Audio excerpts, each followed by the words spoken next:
Hey YouTube, hey everyone. Today I'm going to show you how to replace the wheel bearing on a 2001 Dodge Ram 1500 SLT. It's pretty much the same process with most vehicles.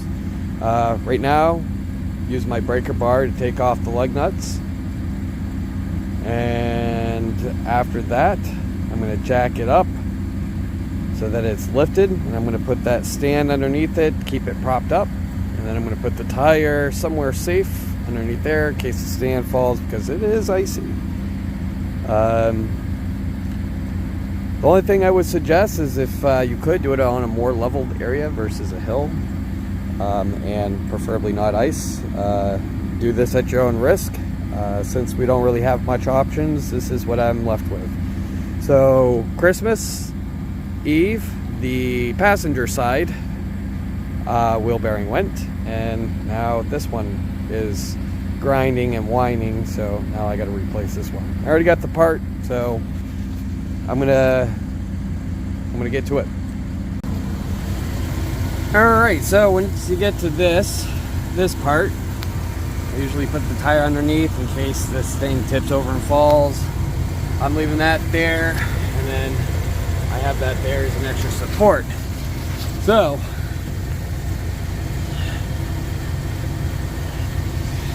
let's see. Brake pads seem to be good. The lighting is probably terrible. Brake pads look pretty good. Rotor, on the other hand, looks like it needs to be replaced. So I'll have to do that next week when we get money. Anyways, so the next step is we have to take this pen out. Next step is we got to remove the caliper. Now you don't need to take these off here. You want to remove this bolt here and the one below it, which is right there. This will remove the whole unit, and then we can just prop it up off to the side and out of the way. So we'll probably just hang it somewhere in one of these springs, usually somewhere one of these things or on that side. But remember, you want your brake fluid line to look exactly the same way it does when you put on. You don't want it all twisted up, otherwise you're gonna have issues. So, alright. And it looks like I'm gonna need to do some body work. This is pretty much gone. Alright, well, maybe I'll look at a junkyard, see if I can rip a fender off. Because it looks like the mud flap ripped off at some point. Now it's just exposed metal, and now it's decaying. So go to the junkyard, probably get the part much cheaper. But anyways, so now I'm gonna get the bolt for this, take this off, hang that up, and then once that's off, I'll show you the next step. Whoa. Alright, so once you get your caliper off, which is this whole unit, so much ice. I like to zip tie mine up to the spring system. Are bolts, bolt hole right there, and one right there.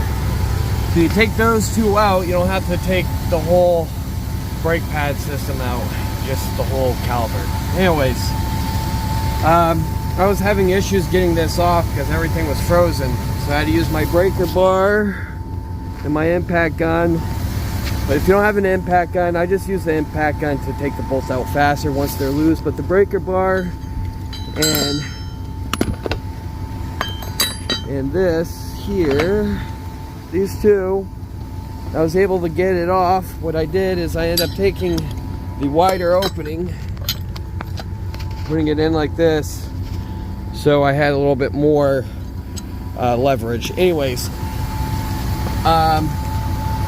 so the next step is we gotta take the rotor off. I'll do that right now.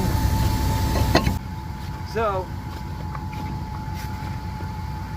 if you can't get your rotor off because there's a screw usually in one of these, the best thing to do is just take a hammer and hit it, and it should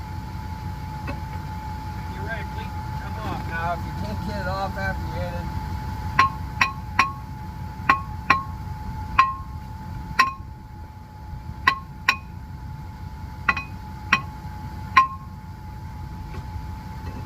there we are. Just tap it around, you'll eventually get it off. Alright, so the next step is we got to get this crown nut off right here in the center of the wheel bearing. So what I'm going to attempt to do is I got to take this pin out in the center, bend it straight, pull it out, and then I got to get my other socket and breaker bar on it so I can loosen it up. Once we get this off here, we should now be able to take the screw, the bolts in the back. They're sitting in the back of your wheel bearing housing or whatever you want to call it.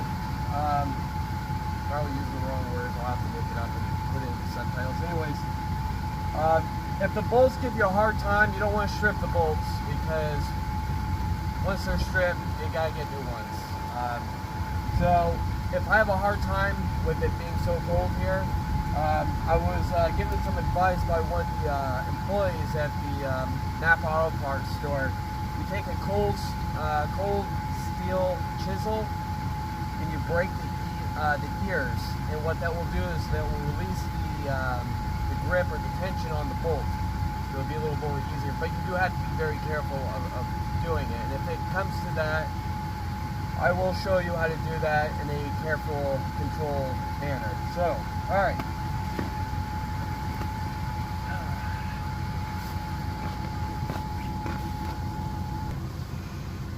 So, once you get your pin out of your king nut, what I like to do is just flatten this out.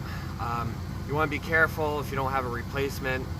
Try to get it out without breaking it. They do break easy, they do rust very easily. So when I am ready to put this back in, I'll take some time to flatten this all out so it's nice and straight, and then I'll go back to bending it. All right.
All right, so once you get your wheel bearing off, there are going to be 9/16 bolts that are going to be sitting here, here, here, but in the back, the bolts feed through. And they're these guys here.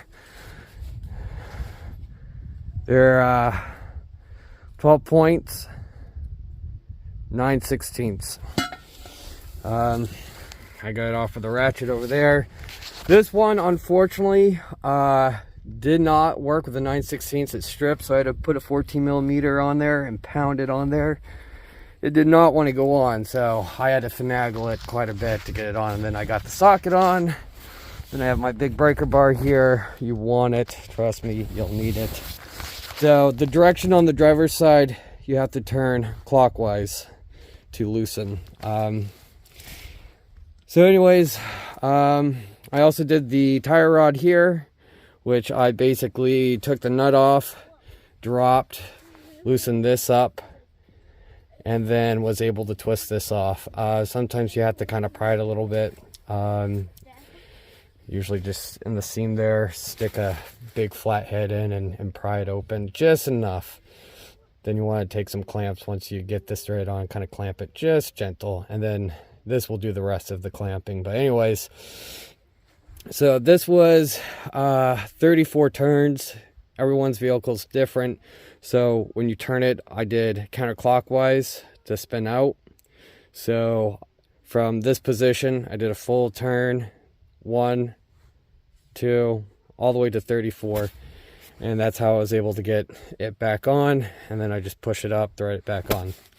Anyways, this is on. This ain't, you can't see because I'm kind of shaking the camera as well, but this is sturdy, this is on. Anyways, so once you, and then I had issues with the king nut. Don't want to lose this. I had issues with the king nut. So what I had to do was put the tire back on, take the cap off, run my socket, which was 1 5/8, with a breaker bar, and this thing here, this big bar here.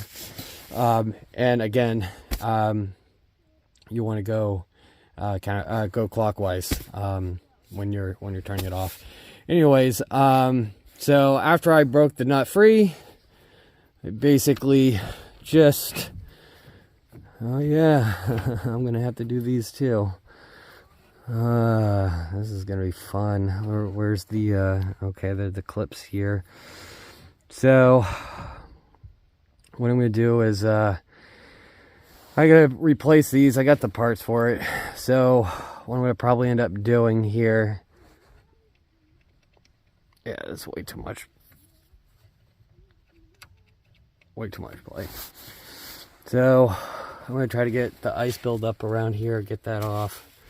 There's these little sleeves that go around. You pop these off, and then you put a socket on top, and you punch it down. Then this will loosen here, and then you flip it, you rotate it, do the bottom, do the same thing. The socket will pop out, or this piece will drop down. Then you rotate and do the same thing, and then you get your part and put it back in and just tap it all together. There are videos online that are a little bit more detailed than that, but so anyways, when I put the wheel bearing back on, after I put the axle U-joint back on, I'll slide this back into place, and then put everything back together, which is this will go back on. Then basically what I will do is then put on the wheel bearing on, screw the bolts on the back, tighten those, make sure they're snug. Then I'll slide this on, which is the rotor, put this back on here, and then I'll tighten the king nut on here, and I'll leave the cap off, so then I can do a final tighten it up one last time, and then I'll have to take the wheel off, put the pin back in, and then put that on the caliper, put that back into place. You got these 2 bolts here. You only need to take the big bolts out. You don't need to do the small bolts, which hold your brake pads. But I don't have a lot of daylight left, so I'm going to try to get this done as fast as possible.